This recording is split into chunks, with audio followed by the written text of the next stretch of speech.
He canceled his wife's last flight home from her mother's funeral, then handed the only boarding pass to his mistress. "Watch the plane leave you without you," he said with a smile. She never argued. She simply looked at the departure screen. Seconds later, the gate agent read something, froze, and quietly stepped away from the counter. Her name was Simone, and she had just buried her mother. Now she stood in a bright terminal, still carrying that grief like a stone in her chest, and the people who should have carried it with her were the ones about to break her. The funeral had ended 3 hours earlier, 2 states away from the home she shared with her husband. Loretta had been sick a long time, and Simone had flown alone to sit by the bed, to hold the thin hand, to whisper the last words a daughter gets to whisper. Her husband had not come. He said work. He said the timing was bad. He said a lot of things that a grieving woman is too tired to argue with. But he came to the airport. Watch closely, because this is where it starts. Darius was already standing near the gate when Simone walked up, still numb, still wearing the quiet of the graveside. He was a tall man, handsome in the way that made people forgive him too easily. And he was smiling. That smile should have warned her. In all their 14 years, that particular smile had only ever meant he had already decided something, and she was the last to know. Beside him stood a woman, younger, polished, a carry-on at her feet like she was going somewhere. Simone had never seen her before, but she felt it in her chest the way you feel cold water before it touches you. "Simone," Darius said, easy as Sunday, "there's been a change." "A change," she repeated. Her voice was sand. "The account couldn't cover 2 seats on the last flight." He shrugged, like the sky itself had made the decision. He turned to the younger woman and put his hand at the small of her back. "This is Brianna. She's coming home with me tonight. Now, let me ask you something. What do you do when the floor drops out and there's a crowd behind you? Do you scream? Do you beg? Do you fall?" Simone did none of those things. Brianna smiled, slow and pleased, and reached over and took the single boarding pass right out of Darius's hand, as if she'd earned it, as if it had always been hers. "Watch the plane leave you without you," Darius said. And here's the part they didn't understand. Simone didn't cry. She didn't grab his sleeve. She turned her tired eyes to the big departure screen glowing above the counter, and she just read it. Gate, flight number, boarding in 40 minutes. She read it the way a woman reads a thing she already knows the ending to. Her silence was never surrender, but she wasn't alone in her humiliation. Oh no, because 2 more people stepped out of the little crowd, and they were smiling too. Gloria, her mother-in-law, had never liked her. 14 years, and the woman still introduced Simone as the girl Darius married, like a mistake that hadn't finished happening. And Andre, Darius's younger brother, had a phone up, already recording, already narrating under his breath like this was entertainment. "Some women marry up and forget where the door is," Gloria said, loud enough for strangers to hear. A few of them looked. A few of them laughed the small, nervous laugh people laugh when cruelty is happening and they're glad it isn't aimed at them.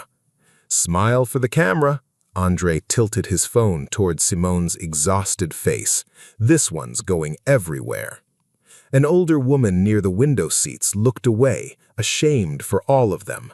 A boy tugged his father's sleeve and asked why the men were being mean to the sad lady. Nobody stepped in. Nobody ever does. That's the thing about public cruelty. It works because everyone assumes someone braver will speak, and no one is braver. "You could at least say goodbye," Brianna said. tucking the boarding pass into her purse with 2 slow fingers. "That's the polite thing, isn't it?" Darius chuckled. "She was never much for goodbyes, were you, baby?" He said the word baby the way you'd flick something off your shoe. And still, watch her. Simone did not answer. Her jaw did not tremble. Her eyes did not fill. She had spent the whole day at a graveside learning what real loss weighs, and next to that, these 3, with all their noise, weighed almost nothing. 3 of them, her husband, his family, and the stranger wearing his hand on her back like a trophy. Triple betrayal, at a gate, on the worst night of her life, with her mother barely in the ground. You would forgive her for breaking. Anyone would. But watch closely, because Simone did the strangest thing.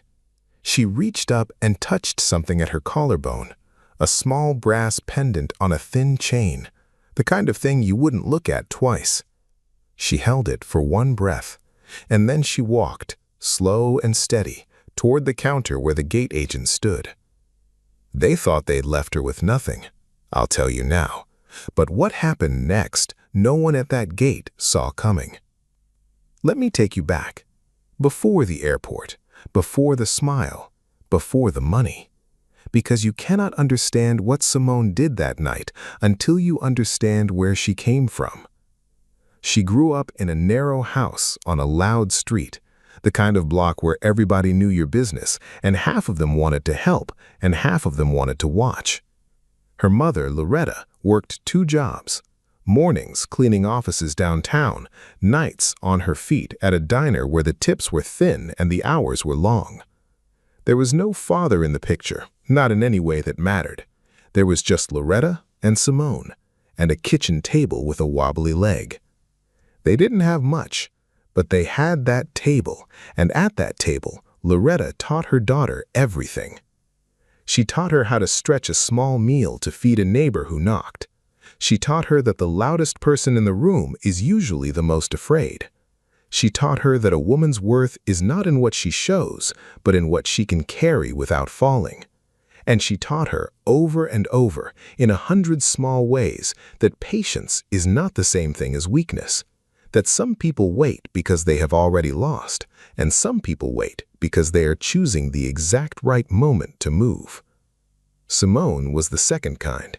She just didn't know it yet. One night, Simone couldn't have been more than 14. Loretta came home late, feet swollen, apron still smelling of the diner. She sat down heavy, reached into her pocket, and pulled out a small brass pendant. It wasn't gold. It wasn't worth anything you could sell. It was a plain little thing she'd bought from a street table for the price of a cup of coffee. But she'd had 3 words engraved on the back of it. Rise, don't beg. She pressed it into her daughter's palm and closed the girl's fingers around it. Baby, she said, the world is going to look at you and decide you're small. Let 'em. Let 'em think it. But you and me, we know different. When they knock you down, and they will knock you down, you don't crawl, you don't beg, you rise. You hear me? I hear you, Mama. Say the words. Rise, don't beg. Remember that pendant. It matters more than the money. It matters more than anything I'm about to tell you. Young Simone was a soft girl. Too soft, some people said. She was the one who gave her lunch to the kid who had none. She was the one who cried at other people's funerals. She forgave easy, loved easy, trusted easy. And later, much later, that softness is exactly what people mistook for weakness. They saw a gentle woman and assumed a small one. People took from her, the way people always take from the generous.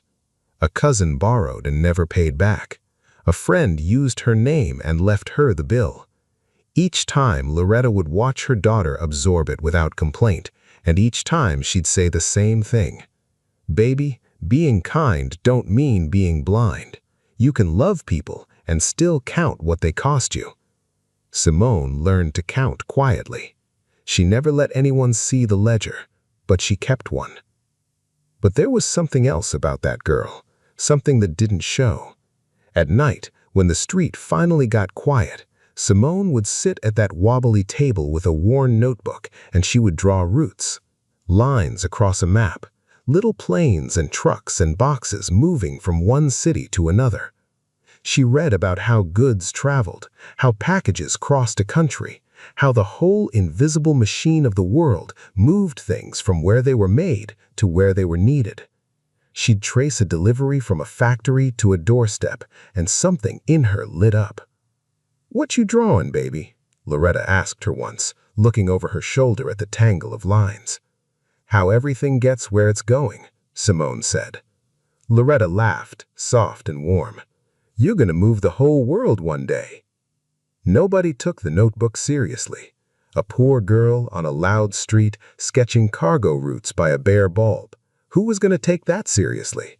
Where does a dream like that even go? Hold that question. We'll come back to it.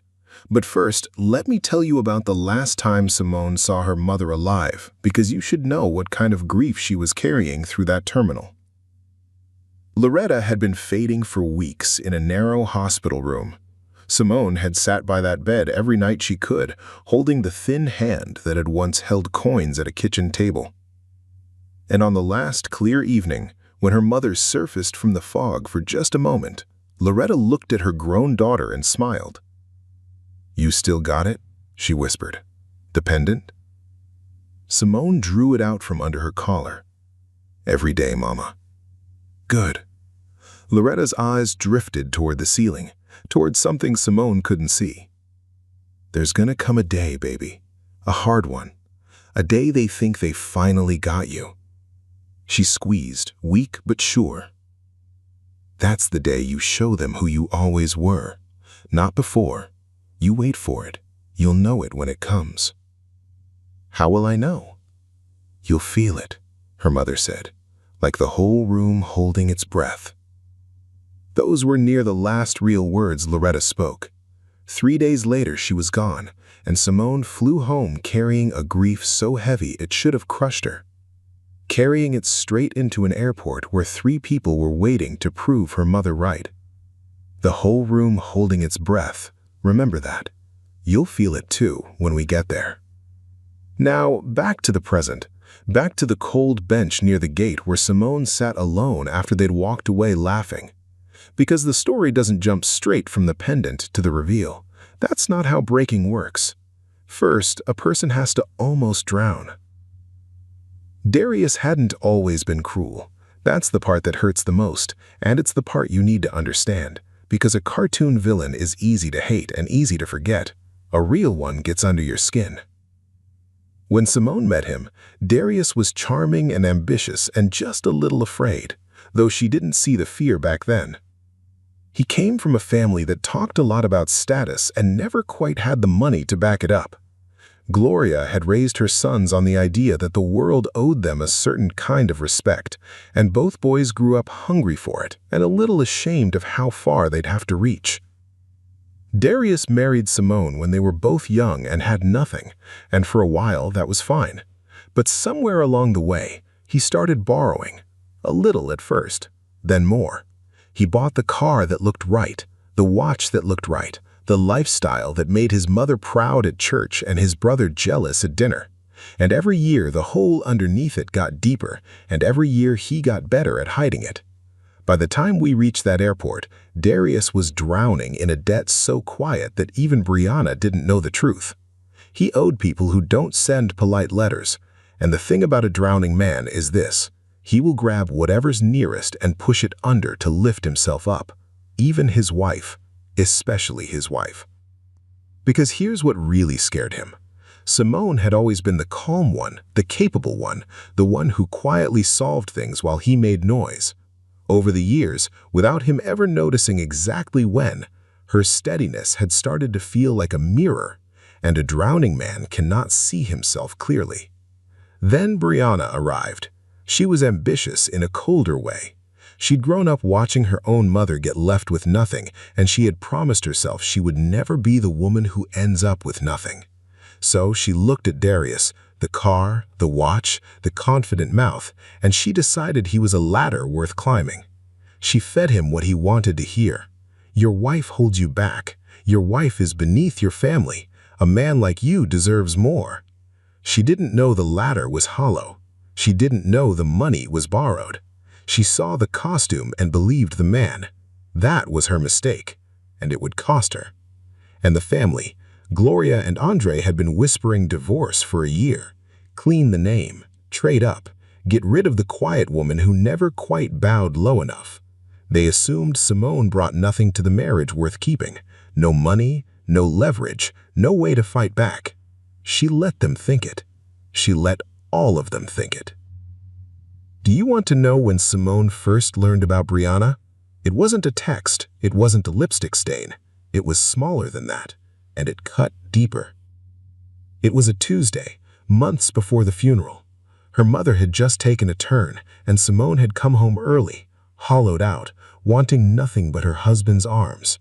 She heard him on the phone in the next room. She heard him laughing, a warm, easy laugh she hadn't heard aimed at her in years. And she heard him low and tender say, "Don't worry about her. She's nobody. She's just furniture." Furniture. 14 years, and she'd become a chair he'd stopped seeing. She didn't burst in. She didn't scream.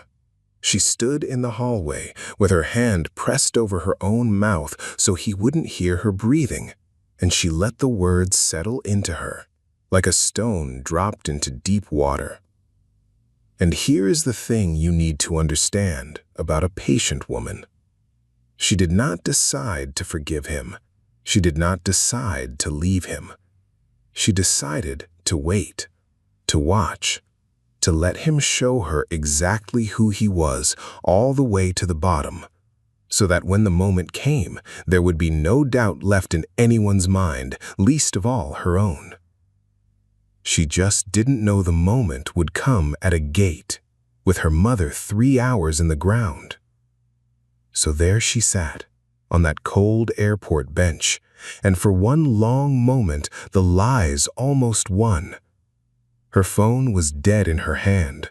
Darius had blocked her number that morning, cut her off from the world so she couldn't even call for help. Her mother was gone. Her husband was gone, walking to a plane with another woman. And she was alone in a bright terminal full of strangers who had watched her be humiliated and done nothing. For one moment, Simone believed them. For one moment, she thought, maybe I am small. Maybe I am nothing. Maybe 14 years of being patient and gentle and good just makes you the easiest person in the world to throw away. Have you ever been there? That cold place where the cruel voices become your own voice? Her fingers found the pendant again. She turned it over without looking. She didn't need to see the words. She'd known them since she was 14. Rise, don't beg. Something in her steadied. It was a woman deciding. She stood up. She smoothed herself down, slow and calm, the way you settle something before you set it in motion. And she walked to the counter, not to plead, not to cry, not to ask for pity. She walked up to the gate agent, a young man named Terrell, with tired eyes and a name tag slightly crooked, and she said 6 quiet words. "Please look up who I am." Terrell blinked. It was a strange thing to say. "Ma'am?" "My legal name," Simone said gently. "Run it. Not the ticket, the name. And then look at who owns the aircraft you're about to board." She wasn't asking for a favor. She was about to remind the world who she was. Now let me tell you what happened to that notebook. Let me tell you where a poor girl's drawings of cargo routes actually went. Because this is the part they never bothered to learn. Simone never stopped drawing those routes. She just grew up and started drawing them for real. While Darius was busy buying the costume of a big man, Simone was quietly building the actual thing. It started small, one contract, moving freight for a company nobody had heard of, then two, then a route, then a fleet of trucks she leased before she owned. She worked at the kitchen table long after her mother had passed the diner apron down to memory. She registered a holding company with a plain name that meant nothing to anybody, and she tucked her whole life's work under it, quiet as breath. She didn't tell the family. Do you know why? Because the first time she'd mentioned an idea, years ago, Gloria had laughed and Darius had told her to be realistic. So she stopped mentioning. She let them believe she was the small woman doing small things. And in the silence they left her, she built. Trucks became planes. One cargo plane became a fleet. Routes became a network that crossed the whole country, moving the invisible machine of the world, the boxes, the goods, the everything gets where it's going that a 14-year-old had sketched by a bare bulb. She bought struggling regional carriers when they were cheap and made them run right. She bought the ground contracts. She bought the leases on the terminals themselves. Here's the money truth, and I'll only tell it to you plain this once. The woman they were mocking over the cost of a single seat could have bought every plane on that tarmac and never felt it. The empire she'd built quietly over 10 patient years was worth more than most small nations, a fortune with 10 zeros behind it. The kind of number that stops meaning anything and just becomes weather. And the airline whose gate they were standing at, the aircraft Darius had given away her seat on, the terminal Gloria was laughing in. Her holding company owned all of it. Terrell's fingers moved across the keyboard. He typed the name she gave him. He hit enter, and the screen changed. He read it once. He read it twice. His face went still in a way that had nothing to do with customer service, because at the very top of the ownership record, flagged, verified, the name every employee of that carrier was trained to recognize and never expect to see in person, was the name of the woman standing quietly in front of him in the clothes she'd worn to bury her mother. That's why he froze. That's what he saw on the screen. The grieving woman they'd thrown away owned the sky they were about to fly through. Terrell stepped back from the counter. He picked up a phone. He spoke low and fast, and within 90 seconds, a supervisor appeared. Then the supervisor made a call, and a station manager appeared. Then the station manager went pale and made a call, and the head of airport operations came walking fast across the terminal, straightening his jacket, saying "ma'am" before he'd even reached her. Darius and Brianna were near the jet bridge now, boarding passes in hand, laughing at something. Gloria and Andre trailed behind, Andre still filming, still narrating his little show. They didn't notice the tide had turned. They didn't notice the men in uniform gathering around the woman they'd left on the bench. But the crowd noticed, and the crowd got quiet.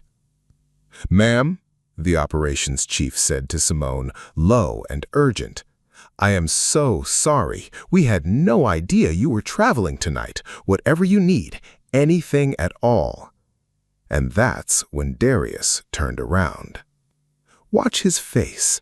This is the moment. This is the one you replay. He saw his wife, the woman he'd stranded, the woman he'd handed to his mistress like a canceled reservation, standing at the center of a circle of the airline's most senior people, all of them leaning toward her, all of them waiting on her word. And he laughed, because the mind protects itself, because it couldn't be what it looked like. "What is this?" he called out, walking back, that easy smile flickering now. "What's going on? Simone, what did you do?" She turned to him, slow, calm, and when she spoke, She never had to. "I didn't do anything, Darius," she said. "I just stopped letting you not know." He didn't understand. Neither did Brianna, who had come back too, sensing something wrong, clutching the boarding pass a little tighter. The operations chief cleared his throat. "Sir, I have to ask you to step back. This aircraft and this carrier are the property of a holding group, and the owner of that group," he glanced at Simone, almost reverent, "the owner is standing right here." The terminal went so quiet you could hear the announcements from 3 gates down. So quiet it was like the whole room was holding its breath. And there it was, the moment her mother promised her on that hospital bed. Simone felt it land in her chest, the hush, the turning, the exact right second she'd been told to wait for. You'll know it when it comes.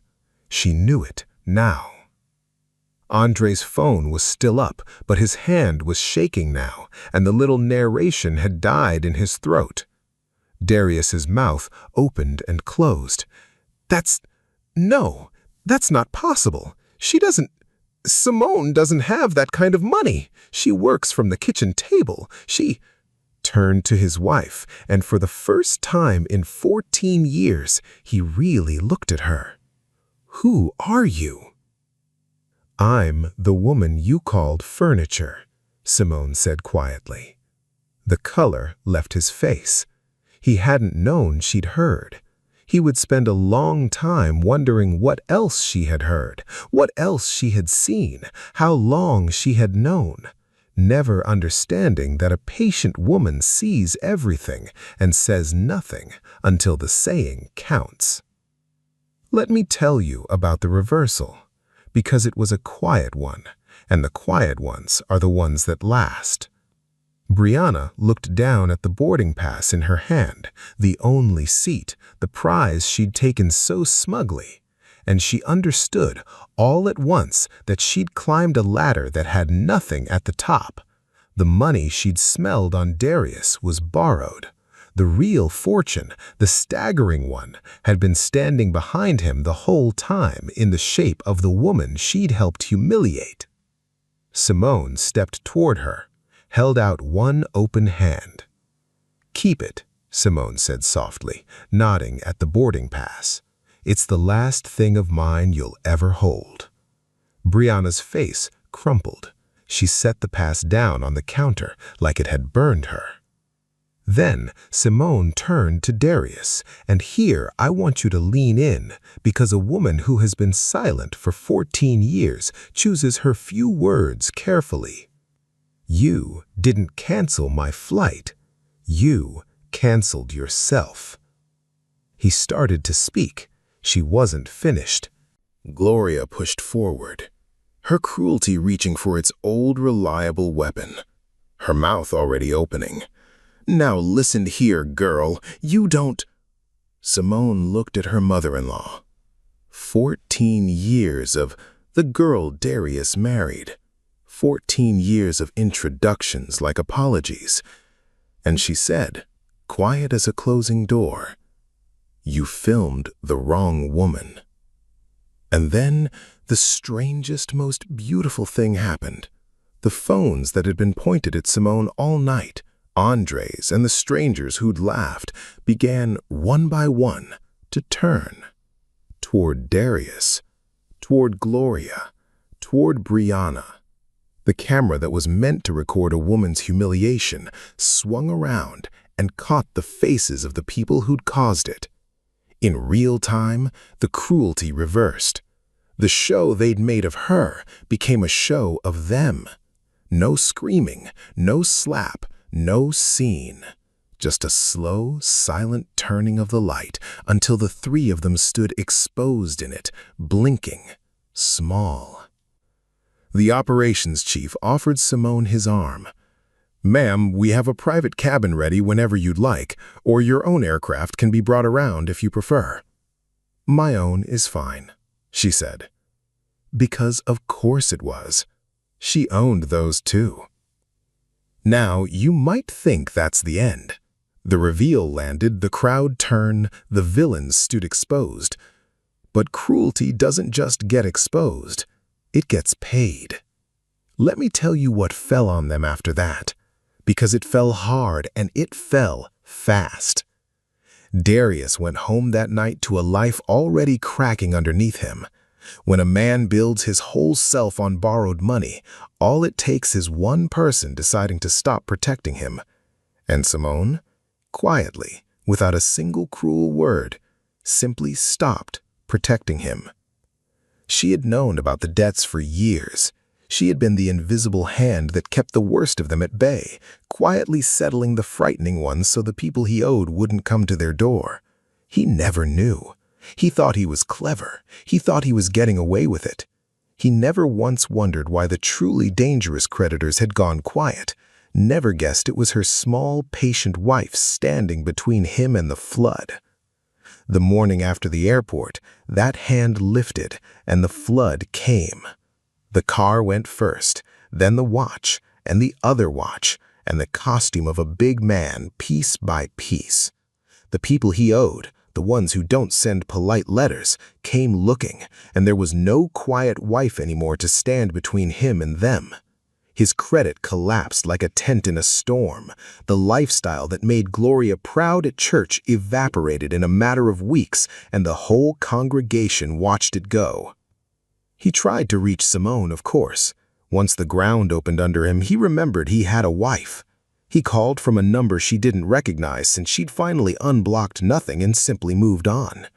When she answered, his voice had lost all its easy music. "Simone, baby, we can fix this. 14 years, that's gotta mean something. I made a mistake. One mistake." She was quiet for a moment. Then she said the only thing left to say. "You didn't make a mistake, Darius. You made a choice at a gate in front of my mother's memory. A mistake is something you don't see coming. You looked right at me and smiled." "Please," he said. And the pride was gone from him now, all of it. And what was left was just a frightened man in an empty house. "Goodbye, Darius." And this time, she was the one who hung up. Brianna was gone before the second week. She'd chosen Darius for a fortune that turned out to be a shadow, and the moment the shadow thinned, she left the way she'd come, quick, cold, calculating. She said something cruel on her way out, the way people do when they're really just ashamed. She'd traded her conscience for a ladder to nowhere, and now she had neither. Last anyone heard, she was climbing some other man, still convinced the top of the ladder was real this time. And the family? Oh, the family. Remember Andre's phone? Remember all that filming, all that narrating, all that glee? The footage got out. Not the version Andre wanted, not the humiliation of Simone, the other version, the one where the light turned. Somebody in that terminal was recording too, and what spread wasn't a video of a small woman being thrown away. It was a video of 3 people learning on camera that they had tried to strand the quiet owner of the very airline at her own mother's funeral. Gloria's face, Andre's shaking hand, Darius's collapsing smile. It went everywhere Andre promised Simone's shame would go, and then further. Gloria, who had spent 14 years telling everyone that Simone wasn't good enough for her son, now got to hear the whole world ask why her son hadn't been good enough for Simone. There's a particular justice in that. The story she'd told became the story told about her. And Simone? She didn't gloat, not once. She didn't post, she didn't gloat, she didn't return a single cruel word. She signed one document that morning, a document that let the walls she'd been holding up finally fall, and then she boarded her aircraft, and she did not look back. Her silence was never surrender. It was the sound of a woman who had finally decided she was done being small. The plane lifted, the city shrank beneath her, and for the first time in a very long time, Simone breathed all the way out.